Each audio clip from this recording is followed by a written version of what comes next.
deg ayaa ku naaxaysaa waliba si dabiiciya adiga oo isticmaalin waxyaalo jirkaada wax u dhimaayo maanta waxa idila wadaagayaa wax dabiici ah hadii aad rabtid inaa yeelatid jir qurux badan oo isla joogo cayil daadaato oo tiro badan aan haynin hadii aad rabtid inaad si dabiici u cayshid isticmaal alaabtan oo waliba cayilkaas oo ah cayil oo qurux badan jir isla jooga leh yani adigoo aan kala weeweynaanin insha Allah falan hadii aad nagu cusub tahay channelka Karin Qurxin subscribe insha Allah بسم الله السلام عليكم ورحمة الله تعالى وبركاته ولا قالي قوات السلام عليكم بأجوكتين دامان انتو كحر جانل كارين قرحين waxaan idin leeyahay ku soo dhawaada channelka Karin iyo Qurxin maanta waxay idin wadaagaysaa waxyaalaha in badan ay weydiinayeen gabdhaha Karin Qurxin mar walba waxaad soo dhigtaa waxyaalaha miisaanka dhimo ee noo soo dhig anaga waxaan ku jirnaa yani asxaabtaada waxaan u baahanahay inaan xooga miisaankeena kor u qaadno gabdhahaas ayaa maanta uga jawaabaya insha Allah halkaas waxaan ku haystaa waxa waaye waa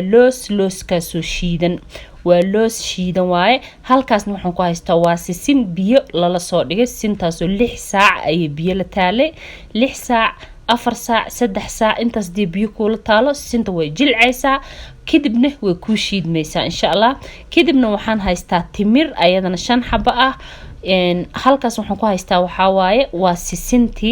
sisinta aan biyaha la soo dhiga ma ahan waa qaybteeda kala sinta wax biyo la dhiga waa 3 macalqo oo macalqada yar oo cuntada aan ku cunno sisinta waxay leedahay yani fat kaasoo mid fiican ah mid jirka aan wax u dhibay ahayn ama jirro ku keenayo sisinta waxay leedahay calcium fara badan ayaa laga helaa lafaha ayay dhistaa maskaxda ayay kurisaa ilmaha iyo dadka haday cunaan xitaa aqligooda iyo fakarkooda uu fiicnaanaya fahankooda uu wanaagsanaanaya sisinta intaas ay ku wanaagsantaa iyada wax la gaari kar ma aha waxa kale oo halkaas oo timir waxa kale oo haystaa biyo oo caag ku jiro biyahaas oo u dhigma hal glass waxa kale oo haystaa cornflakes iyo moos cornflakeska ay isticmaalayo aniga waa noocan waa galey ayuu ka suubsan yahay waa cornflakes ayaa ku qoran soo mujeedid waa original waa leeyahay marka maxaanta cornflakeskan wuxuu leeyahay sida ay sheegayaan oo waxa ku jiro vitamin D ayaa ku jiro oo ujeeda qaybta kore vitamin D ayaa laga helaa vitamin D ayaa laga helaa oo fitamiinadaadii jirkaada kaaga maqnaayo waa ka faa'iideysaa sisinta ayadana sidoo kaleento vitamin D way leedahay ayadana marka intaano alaab markii aad isku dirstid maxaa ku soo baxaayo sheeg yar oo qurux badan oo macaanta hadii aad aragtid ma sha Allah aadan iska dayneenin yani waqti alaale waqtigaarta isticmaali kartaa qadada quraacda cashada marka sisinta ayaan xarbnaa marka horeeto inaan soo shiidno ayaan shiideena insha Allah sisinta biyo ayaan waxaan la soo dhignay 4 saac 6 saac haday ku taalo oo ka aniga 6 saac oo kaamil ay biyo la taale marka waxaan sameeynayaa sisintii ayaan waxaan ku shubanayaa qalaadada ama galaaska wax lagu shiido sisintiyo sideeda asabta oo way soo jilcad uma baahno inaan mashiin yar u qaato oo aan ku jijibiyo markii aan ku shubo kadibna waan soo shiidayaa insha Allah ila socda biidnillah alkareem markii aan soo shiidana sidan ay inoogu soo baxday sisinteeni fadlan hadii aad nagu cusub tahay channel Karin Qurxin subscribe sisinta markii aan soo shiiday kadib ayaan waxaan ku darayaa timirtii waa 5 xabo timira oo ayadana biyo aan la soo dhigay yani sokor uma baahno inaad ku dartid alaabtan hadii aadan timir rabin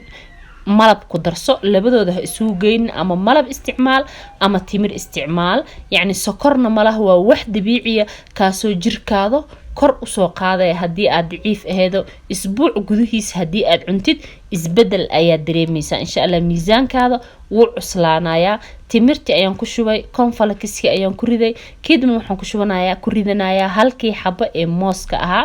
mooska markii aan ku riday kadib hadana waxaan ku darsanayaa looski ama naatski shiidna oo hal macalqa ah marka intaas markii aan isku daro kadib waxaan ku darayaa biyahaas oo ah biyo qabow hadii aad qabow daneynaysid hadii aadan qabow rabin waa iska deyn kartaa insha Allah laakiin qabowga ayuu ku macyihiin qabowga marka aad ku samaysto waxa u maleynaysaa milki sheego kaleento xitaa uu ka macaan badan yahay uu ka nafaqo badan sababtoo milki sheego waa sokor iyo ice cream iyo waxyaalo isku aad ayuu sokor markii aan soo shiid sidan ayuu ku soo baxay kadib waxaan soo qaatay fiimtada maxaan ku suubinaa fiimtada waxaan ku suubinaa galaaska ayaan wax yar waxaan rabaa inaa maasha Allah qofka marka uu cunaayo oo cabay sidoo kalena isaga raaxaystid isaga faakihaysatid yani waxaan soo qaatay timir afwan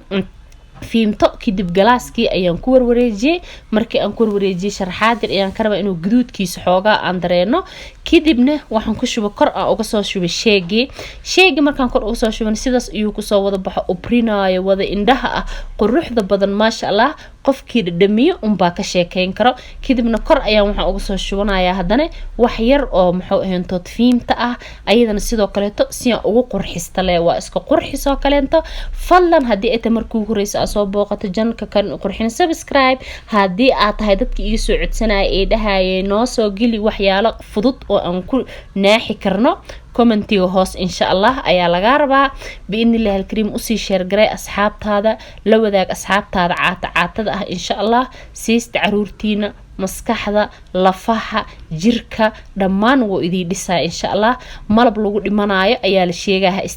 isticmaal alaabtan ha cuninaha sharoobo ha cabinaha kaniini waxaas oo dhan iska daaya alaabtan isticmaalo waa arki doontaan 2 isbuuc gudaheed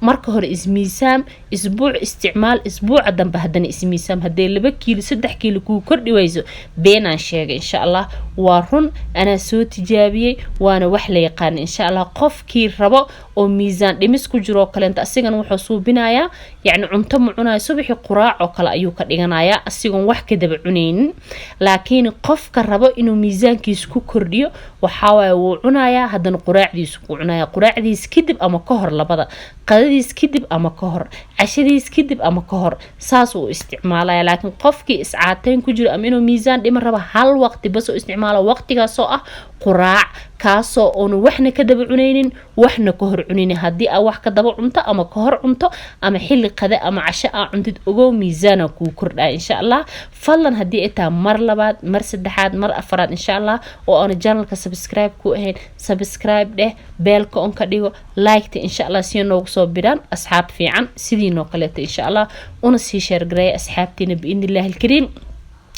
waxaan idin leeyahay insha Allah like ta noo badiya biidnillah alkareem hadii aad fiirsteen inta fiirsato inta like ta saarto way kala yar yihiin marka hore videogan hadii aad fiirsato like ta iskaga dhufa insha Allah waxba kaama dhibayso hadii aadan subscribe noo dhihin subscribe insha Allah kusoo biir channelka karin iyo qurxin waxyaalo dabiici ah kaasoo miisaanka ka dhimayo hadii aad rabtid weight gain iyo weight loss miisaan dhimid miisaan kordhin inta waa ka helaysaa isqurxin dabiici insha Allah waxaan idinka tagayaa salaanta islaamka taasoo ah assalaamu calaykum wa rahmatullahi ta'ala wa barakaatuh kusoo dhawaaw channelka karin iyo qurxin